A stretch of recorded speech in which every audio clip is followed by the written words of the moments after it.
"Excuse me, ma'am. This area is for hotel guests only." Claudette heard the words clearly. She didn't move right away. She set her coffee cup down on the small side table, the way someone does when they have all the time in the world and no particular reason to rush, and she looked up at the man standing over her. He was young, maybe 26. His blazer had the hotel crest on the left breast pocket, a gold emblem freshly pressed, and his name tag read Boyd in clean serif letters. He was standing with the posture of someone who had been told recently that he had authority in this space. "I am a hotel guest," Claudette said. "I'm going to need to see your room key." She looked at him for a moment, not with anger, not with surprise, just the calm, measuring look of a woman who had seen this kind of thing before and had decided, a long time ago, how she was going to handle it every single time. "I don't have it on me," she said. "Then I'm going to need you to come with me to the front desk." The lobby of the Haverford Grand was the kind of room that had been designed to make certain people feel welcome and certain people feel watched.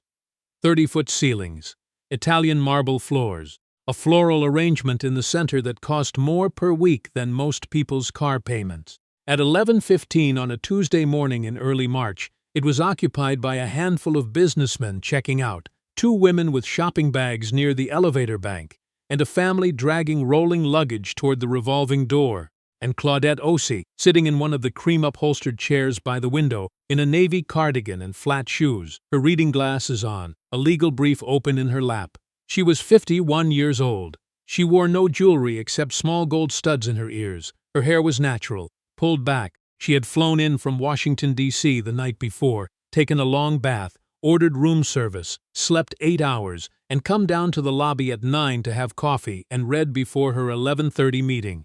She had been sitting in that exact chair for 2 hours. Boyd had not been on shift for those 2 hours. He had arrived at 11, done a slow walk of the lobby, and made a decision about Claudette Osei in approximately 4 seconds. She closed her brief. She folded her glasses. She stood. She was not a tall woman, but she had the particular posture of someone who had spent decades in rooms where people tried to make her feel small and had simply refused to cooperate. "Lead the way," she said. The front desk of the Haverford Grand was staffed that morning by a woman named Ingrid and a man whose name tag read Thomas. Ingrid looked up when Boyd walked over with Claudette behind him. Something moved across her face, a flicker of something, but she arranged herself quickly into the smooth professional expression the Haverford staff were trained to maintain. "This guest was in the lobby," Boyd said. "She wasn't able to produce her room key. I told him I don't carry it in my cardigan pocket," Claudette said pleasantly. "It's upstairs in my room." "What name is the reservation under?" Ingrid asked. "Osei Claudette, room 1142. Ingrid's fingers moved over the keyboard. There was a pause, a short one, but noticeable. "I'm showing a reservation under that name," Ingrid said carefully. "Checked in last night." "That's right," Claudette said. "Around 9:30. Boyd shifted his weight. "I was just following protocol." "You were doing your job," Claudette said. "I understand." She said it in a tone that made it hard to tell whether she meant it. "Can I get a replacement key made?" she asked. "Since we're all here." Ingrid produced a new key card in under a minute. Claudette took it, thanked her, and turned to go back to her chair. Boyd said nothing else. What Boyd did not know, and what the Haverford Grand's front desk staff had been briefed on only at the executive level, was why Claudette Osei was in Chicago at all. She was not there for a conference. She was not passing through. She was there because 3 months earlier, the Meridian Group, a hospitality investment firm headquartered in Washington, D.C., had quietly acquired a controlling stake in the Haverford Hotel's parent company. The Meridian Group's board was conducting a silent review of 4 flagship properties before deciding which ones to retain, which to rebrand, and which to divest entirely. Claudette Osei was the Meridian Group's managing partner.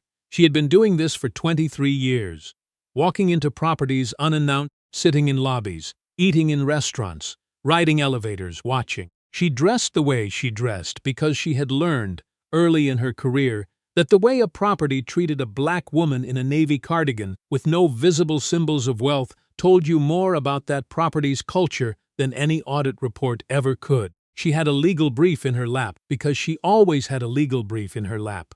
She was never not working. She went back to her chair by the window. She put her glasses back on. She turned to the page she'd been reading, Across the lobby, Boyd resumed his patrol. He walked the perimeter once, checked the corridor near the elevators, and came back to his post near the entrance. At one point he glanced over at Claudette. She was reading. She didn't look up. At 11:25, a man in a dark suit came through the revolving door and walked directly to the front desk. His name was Arthur Weld, and he was the regional director of operations for the Haverford Hotels Group, responsible for the Chicago property and 2 others.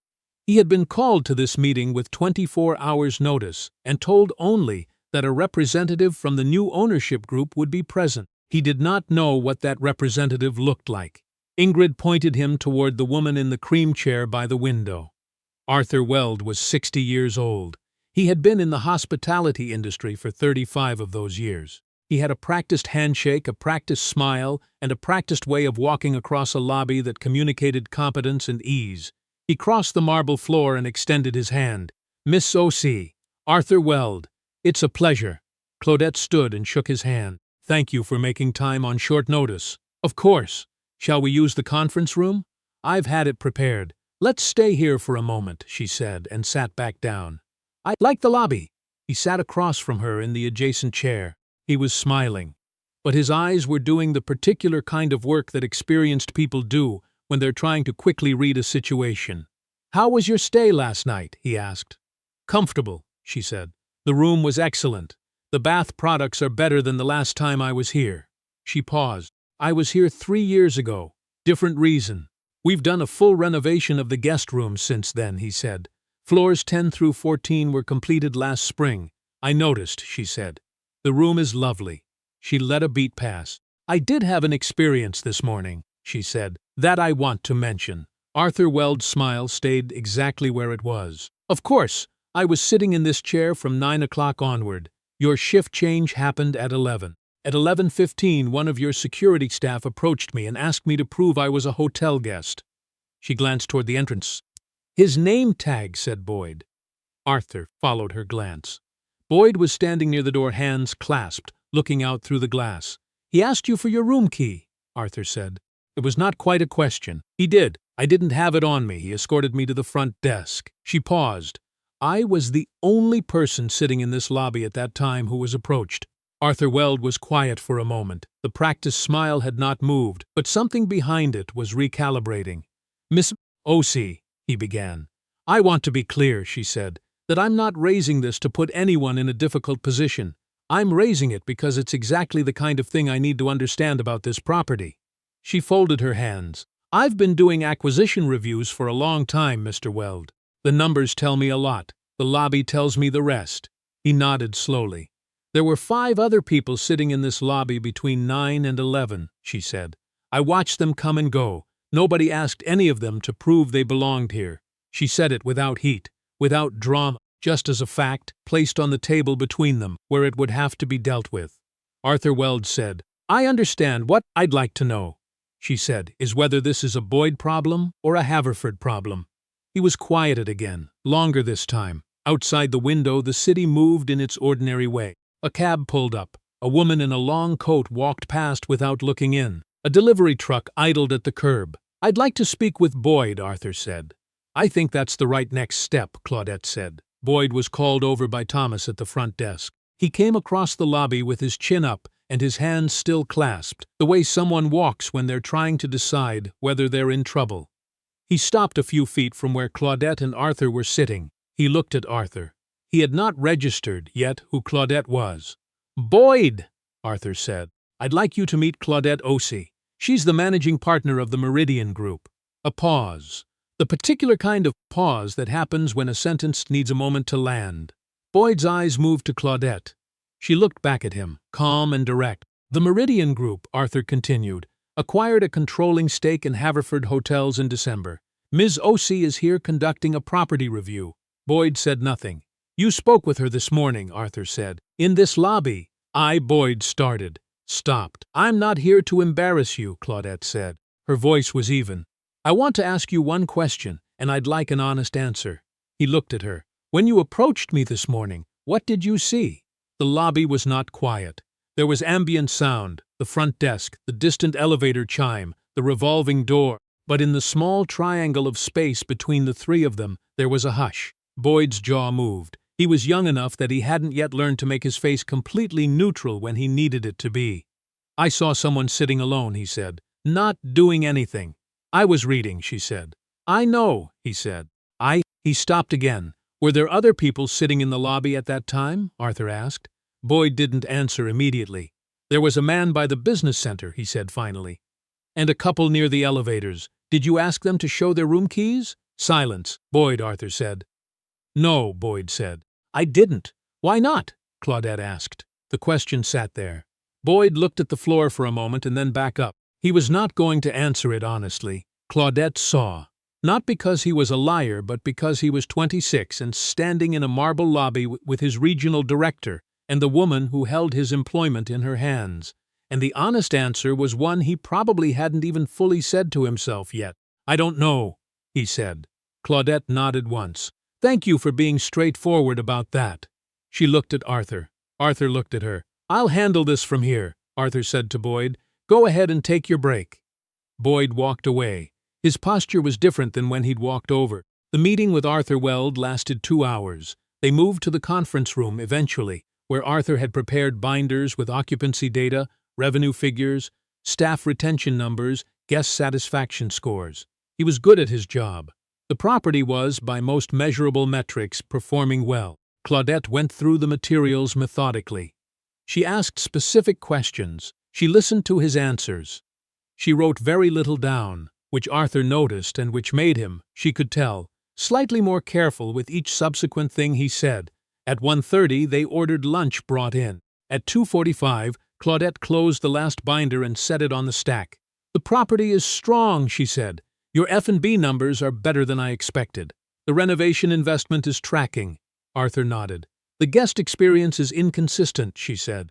"That's harder to fix than a revenue line." She looked at him steadily. "What happened this morning will happen again, on some shift, to some guest, if the culture that produced it isn't addressed directly." "I agree," Arthur said. "That's what I needed to know," she said. "Whether you'd agree or defend." He was quiet. "You agreed," she said. "That's a starting point." She picked up her pen and made one note on her legal pad, just a line or two. Arthur watched her write it. "What happens next?" he asked. "I go back to Washington," she said. "I write my report. The board will make a decision about the property within 60 days. She capped her pen. "My recommendation will include what I observed today. All of it, what didn't work and how you responded to it." She stood. He stood.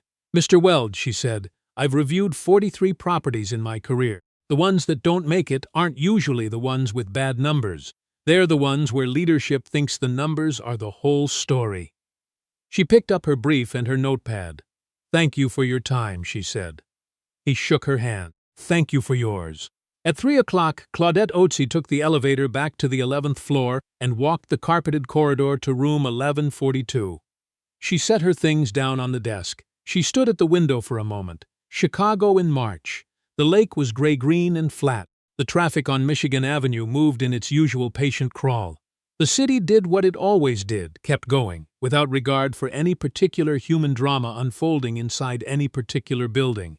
She had a 4:40 flight. She changed into her travel clothes and packed her bag with the efficient speed of someone who had packed hotel bags in cities across the country, more times than she'd kept count. When she pulled the zipper closed, she picked up her phone and called her assistant back in Washington. "How was it?" her assistant asked. He had been with her for 6 years. He knew by the tone of her voice when she called after a site visit approximately what kind of day it had been. "Instructive," she said. A pause. "Good instructive or bad instructive?" "Both," she said. "I'll debrief you in the morning." She hung up. She took one more look at the room, the freshly renovated room, the good linens, the thoughtful bath products she had genuinely appreciated, and then she picked up her bag and her briefcase and walked out. In the lobby, she stopped at the front desk. Ingrid was still there. The late afternoon shift was beginning to overlap with the morning. "Thank you," Claudette said. "The stay was lovely." Ingrid smiled. "A real one," Claudette thought. "We hope to see you again, Miss Otzi." Claudette looked around the lobby once more. The cream chairs by the window, the floral arrangement, the marble floor that held, without comment, the weight of everyone who crossed it. She walked through the revolving door and out into the cold air, where a car was already waiting. 61 days later, the Haverford Grand Chicago received official word from the Meridian Group's board. The property was being retained. It was one of 2 out of the 4 under review that received that designation. The memo from the board cited strong operational performance and, in the language of investment documents, evidence of leadership capacity for constructive accountability. Arthur Weld read the memo 3 times. He understood what the second half of that sentence meant. Boyd had been placed on a performance improvement plan the day after Claudette's visit. He had also, at Arthur's direction, attended a mandatory 3-day training program that the hotel had quietly implemented 2 years earlier but never consistently enforced. He was still employed at the Haverford Grand. He was, by all accounts, doing his job differently. Whether that would last was a question only time could answer. Claudette Osei was in Atlanta when the board decision was finalized. She was sitting in another lobby, in another navy cardigan, with another legal brief in her lap, watching who moved through the space and how the staff moved with them. She had a coffee. She had her reading glasses. She had, as she always did in these moments, all the time in the world. There's something that stays with you about a story like this. Not the confrontation, though that matters, but the part that happened before anyone knew who she was. The moment Claudette stood up from that chair and said, simply, "Lead the way." She didn't argue. She didn't demand to speak to a manager. She didn't perform her credentials or recite her title or make Boyd understand. Right then, the weight of the mistake he was making. She just stood up and walked to the front desk with the quiet confidence of a woman who knew exactly where she stood and knew that the truth would do the work on its own timeline. That's the part that matters. Not the power she had, but the grace with which she carried it when no one around her could see it yet. We would love to know what you think. If this story moved you, if it stayed with you, if it made you think about a time you were underestimated, or a time someone you know was, drop it in the comments. This community is built on those real conversations, and we read every single one. If you believe this kind of story deserves to be heard, hit the like button and share it with someone who needs it today. And if you're new here, subscribe to Velvet Verdict, because every week we bring you stories about people who stayed quiet, held their ground, and let the truth speak for itself. We'll see you in the next one.